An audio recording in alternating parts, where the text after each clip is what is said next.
Hello viewers, welcome to my channel Nandini stories.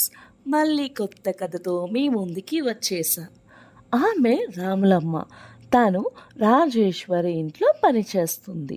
ఒకరోజు రాములమ్మకి వెంకటేశ్వర స్వామిని దర్శించుకోవాలని అనుకుంది.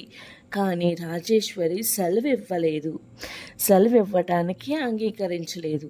రాములమ్మ, నీవు సెలవు పెడితే ఇంట్లో పనులు ఎవరు చేస్తారు, కష్టమైపోతుంది అని అన్నది. కానీ రాములమ్మ రాజేశ్వరిని ఏదోలా ఒప్పించింది. రాజేశ్వరి సెలవు ఇవ్వటానికి అంగీకరించేలా చేసింది. రాజేశ్వరి రాములమ్మకి 100 రూపాయలు ఇచ్చి హుండీలో వేయమని చెప్పింది. రాములమ్మ తన జీతం మరియు హుండీలో వేయవలసిన 100 రూపాయలు పట్టుకొని బయలుదేరింది. రైల్వే స్టేషన్కి వెళ్ళింది. రాములమ్మ తాను తెచ్చుకున్న డబ్బుతో చాలా పొదుపుగా ఖర్చు పెడుతుంది. ట్రైన్ 2 గంటలు లేట్ అని అనౌన్స్మెంట్ వచ్చింది. అప్పుడే అక్కడికి ఒక బిచ్చగాడు వచ్చి ఆకలి వేస్తుంది, తినడానికి ఏమైనా ఉంటే పెట్టండి అమ్మా అని అడుగుతున్నాడు. రాములమ్మకి మనసులో పెట్టాలని ఉన్నా తెచ్చుకున్న డబ్బులు సరిపోతాయో లేదో అని ఆలోచిస్తుంది. అంతలోనే తన యాజమాని అయిన రాజేశ్వరి హుండీలో వేయమని ఇచ్చిన 100 రూపాయలు గుర్తుకు వచ్చి ఆ డబ్బుతో ఆ బిచ్చగాడికి భోజనం కొని పెడుతుంది.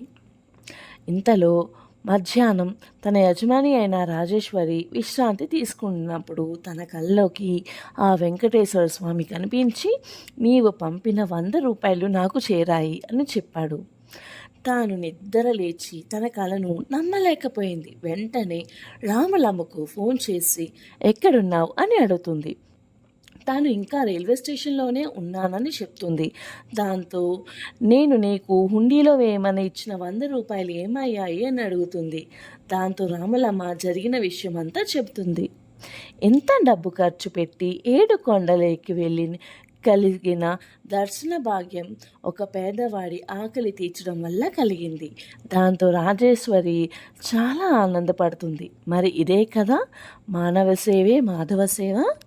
నా ఛానల్ మీకు నచ్చితే లైక్ చేయండి, షేర్ చేయండి, సబ్స్క్రైబ్ చేయండి. మళ్ళీ కొత్త కథతో కలుద్దాం. Until then bye bye.